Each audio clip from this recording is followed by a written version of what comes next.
continue yung mga set of examples natin for both arithmetic means and arithmetic sum of finite arithmetic sequences. Okay?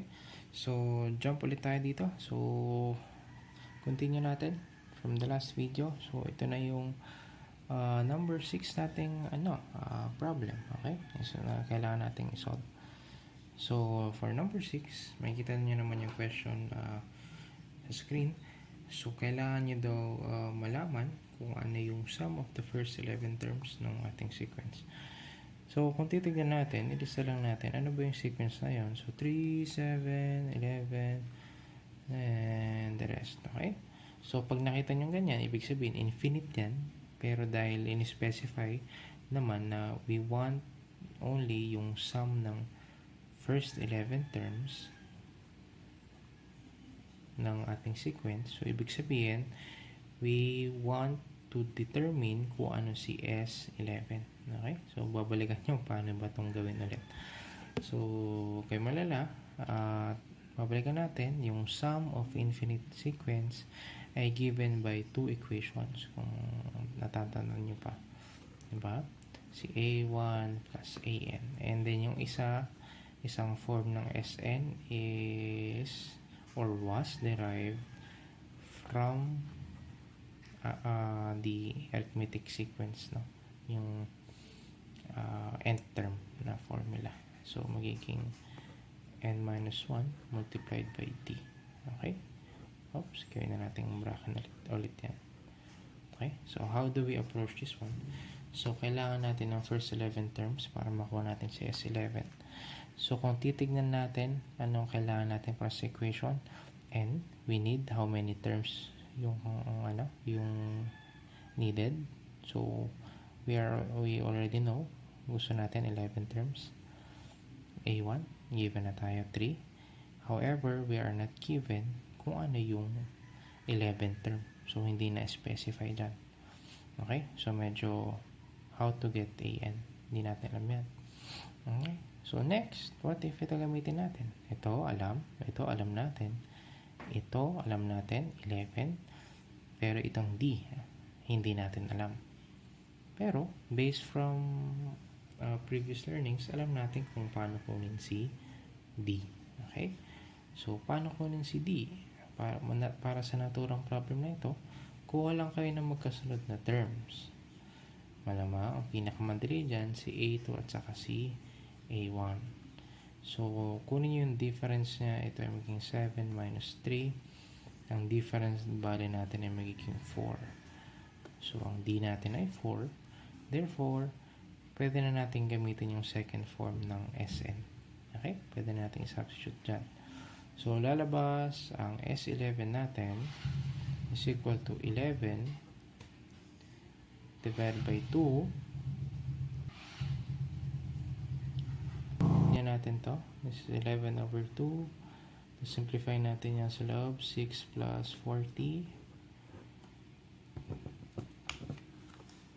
Oh, so, hindi maayos yun. So, ito yung 46.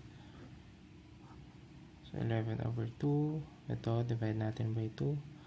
So, maging 11 multiplied by 23. So, traditional multiplication. So, kaya na itong gawin. So, ilan to? So, 3, 5, 2. So, ang kalalabasan ay 253. Okay? So, yung sum of first 11 terms nung sequence na tinatanong ay 253. Okay? So, 253 daw. Okay? So, next.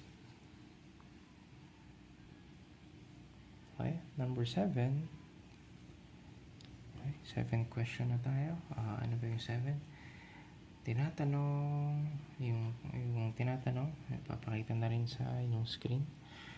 So, lagyan na lang natin dito kung ano yung given natin.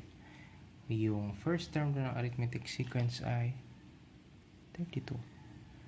Tapos, yung common difference niya ay equal to negative 3. Ang tinatanong, what is the sum of its first 10 terms?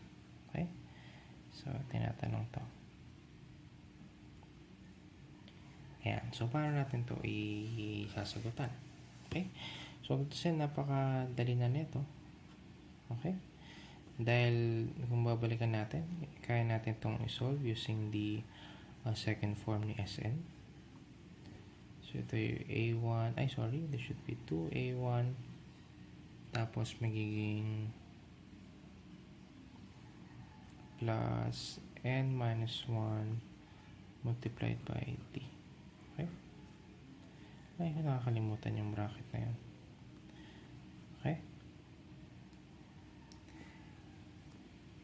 So, kung titignan natin, kaya na natin ilagay dito. Or we could get S10, wherein yung n natin ay 10 divided by 2. Tapos, ang A1 natin, twice of 32. Tapos, ang n natin ay 10 minus 1 multiplied by d, which is negative 3. So, ito may 5. Ito ay magiging, ilan yan? So, magiging 64. Ito ay magiging 9 times negative 3. Magiging minus 27. And then, by trying to solve kung ano yung difference yan, ano yung difference yan. So, ito ay magiging 37. Okay? So, 5 times 37, ilan yan? So, magiging 185. So, the sum of the first 10 terms ay 185. Okay? Yan. So, tutusin itong mga questions na tinatanong sa inyo, madadali na lang to dapat para sa inyo. Diba? Guys? Okay? So, next question na tayo. Okay, we go to number 8. So, for number 8, kailangan daw nating malaman kung ano yung sum of the arithmetic mean na being showed sa ating screen. Okay? Dot, hanggang 52. Okay? So, meron tayong A1, meron tayong A2, meron tayong A3, and then meron tayong AN. So, kung titignan natin, we don't actually know kung pang ilang term siya. Pwede nyo makuha yung kung pang ilang term siya by counting or continuing yung sequence by, yun nga, determining muna kung ano yung di niya. So, para mapabilis to, paano ba natin makuha agad yung SN niya? So, yung una kasing form niya, kung titignan niya, this is n over 2, tapos A1 plus AN. Okay? Ang problema dito, meron tayong A1, tapos meron si AN, yung last term. Problema natin, hindi natin alam kung pang ilan siya. Okay? Ano yun? Okay. So, para masagutan yon, ang pinakamagandang gawin, balikan nyo na lang. Okay? Balikan nyo na lang kung ano yung arithmetic sequence na nth term, diba? So, AN, A1 plus N minus 1 multiplied by D. However, kailangan nyo muna makuha si D. So, common sense, this would be A2 minus A1. So, ito ay magiging 4 minus 1. This is equal to 3. So, plug in na natin siya dito para malaman natin kung ano yung N. Tama ba? So, si AN, alam natin na this is 52. Okay? Ang A1 natin ay 1. Okay?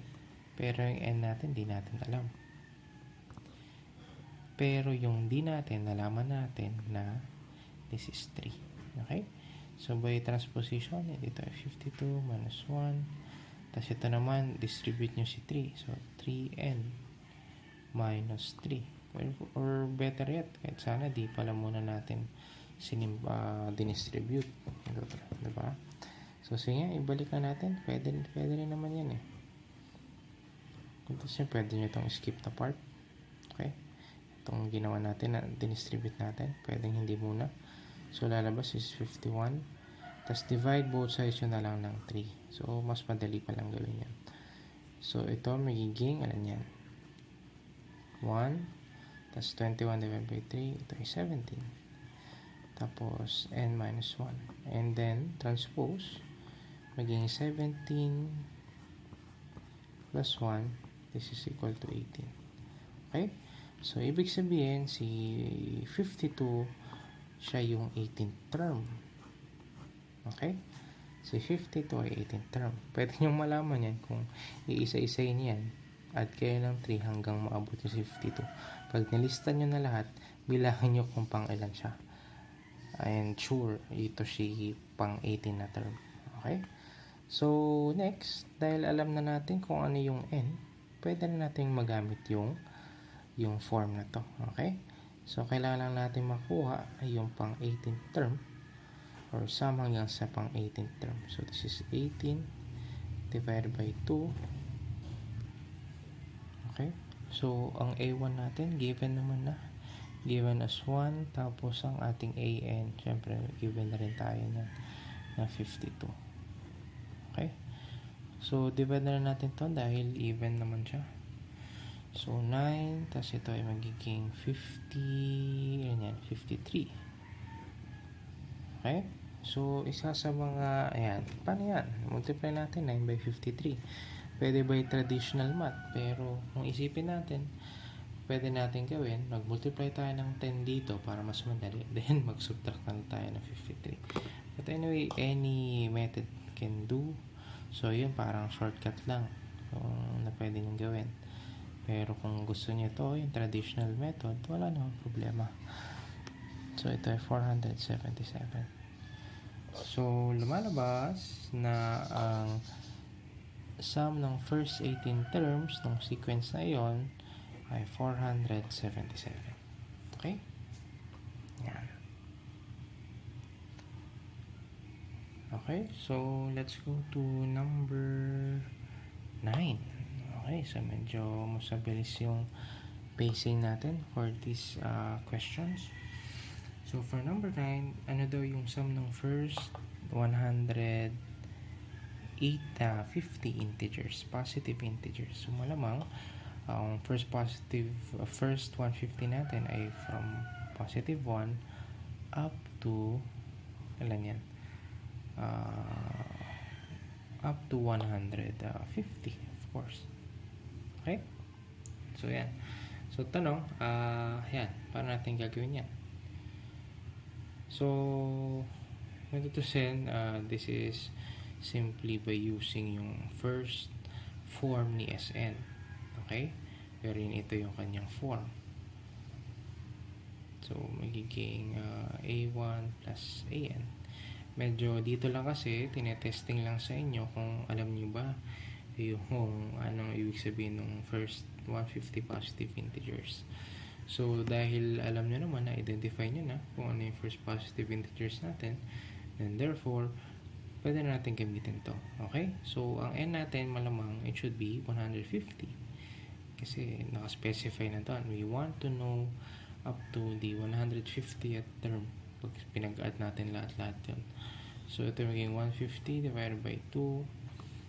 Tapos, ang 1A1 natin ay 1. Tapos, ang AN natin ay, of course, 150. So, titignan natin. Ito ay maging 75. Tapos, ito ay 151. So, may kalakihan lang onti yung number. Pero, kung may calculator kayo, pwede nyong gawin yan. Pwede nyong gamitin. So, 5, ito ay 25, ito ay 7, tas 7, 35, tas 7, tas may 10. So, lumalabas ito ay 5, 2, 12 siya, no? 12, 13, 1, 1. So, 11,325. Okay? So, lumalabas yung sum of the first 150 positive integers ay 11,325. 325. Okay? Sino bang gustong gawin yan na imamano-mano? Na ililista niya from 1 to 150, then i-add niya lahat yun. So, pag ginawa niya daw yan, ang lalabas niyan ay 11,325. Okay? So, ayan. So, let's go to the next question. Okay. So, let's go to the next question. Tignan natin si number 10. Okay? So, number 10. Si number 10 naman, find the sum of all the multiples of 4 from 30. So, kailangan natin malaman from 30 hanggang 94. Okay? So, gusto nating malaman ano ba yung mga numbers in between na divisible by 4. So, isa sa pinaka magandang gawin dito is to determine mula dito sa first term na binanggit saka sa last term kung ano ba yung pinakamalapit na mga divisible by 4 sa kanya. After that, doon kayo mag-umpisa. Okay? Ng magiging pag-solve nyo using the arithmetic sequences and arithmetic means. Tuloy natin itong number 10. So, gaya nga na sinasabi ko, mag-umpisa tayo by determining kung ano yung mga numbers in between nito na divisible by 4. So, isipin natin, ano ba yung pinakamalapit na number kay 32, ay kay 30, na divisible by 4. So, kung isipin natin, si 30 hindi siya divisible by 4, 31 hindi din, pero si 32 divisible siya by 4. So, ibig sabihin, pwede kayo mag-umpisa doon kung saan si 32, ito na bali ang magiging A1 nyo. Okay? And next, para naman yung mula naman sa end ni 94. So, ano naman yung number in between ng divisible by 4? So, ang unang tanong, si 94 ba divisible by 4? Kung check nyo, ito ay magiging hindi siya divisible by 4. Lalabas na ito ay hindi nga siya divisible by 4. Check natin, 93 is divisible by 4. So, hindi din. Si 92, kung check natin, is 92 divisible by 4. So, check nyo muna. So, lalabas na ito ay magiging 2a is 12. Ayan, divisible by 4 siya.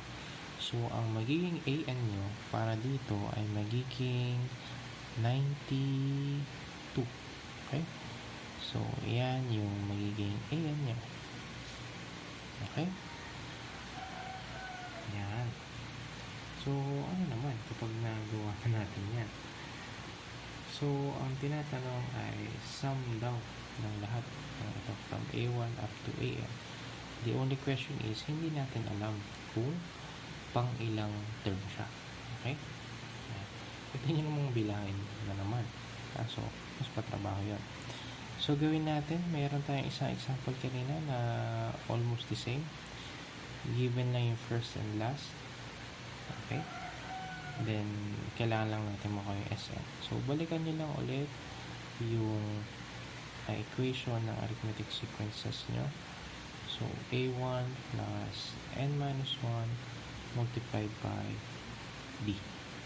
Okay? Ayan. So, ang D, alam nyo ba kung ano yung D? Pero dahil nabanggit naman na multiples of 4, it would be obvious na ang D natin ay 4. Okay? So, kung titignan natin, given na tayo ng AN, ito yun, A1 siya, N, yun ang D natin alam. Si D alam natin, which is 4, dahil multiples of 4 siya. So, plugging in yung mga known values, 92, 32, plus N minus 1, tapos ang D natin, ano ba yung D natin? It's 4. So, by transposition, 92 minus 32, tapos ito ay magiging, muna nating distribute yung 4, sakaling pwede pala siyang divisible by 4. So, ito ay magiging So, 60 plus 4 multiplied by n minus 1. So, 60 divided by 4, ito yung magiging, ilan siya? 15. So, hindi na natin pinakita. Pero, iyan din siya. And then, ang n natin, magiging 15 plus 1. So, ang n pala natin ay 16. Ibig sabihin, si 92 ay ang 16th term. Okay? Ng sequence na ito. From 32 up to 92, ito daw ay si A16. Yan. So, ba't ba natin kinulit ito? Dahil sa first form ng ating Sn, ang kailangan lang natin ay yung total number, yung n, kung ano yung nth term, kung pang ilan siya, multiplied by your A1 at saka si An. Okay? So, kompleto na tayo ng given. So, S at 16 terms. 16 divided by 2. So, magiging 32 plus 92. Okay? So, simplify muna natin. Ito yung magiging 8. Kasi ito yung magiging ilan to? 124. So, medyo malaking number siya. Pwede rin naman natin siyang i-multiply by using our calculator or by the traditional approach. Ito ay 2, ito ay 16, 19. So, 992. So, lumalabas na yung sum of multiples of 4 na between 30 and 94, lumalabas na ito ay 992. Okay? So, ayan si S16. Ayan. Okay? So, para sa mga susunod na example, punta ulit kayo sa next video. So, ganun pa rin. Please like and comment and of course subscribe. Kung meron pa kayong gustong ipa-solve or you want to ask questions, kung gusto natin i-clarify sa naging process. Okay? So, thank you.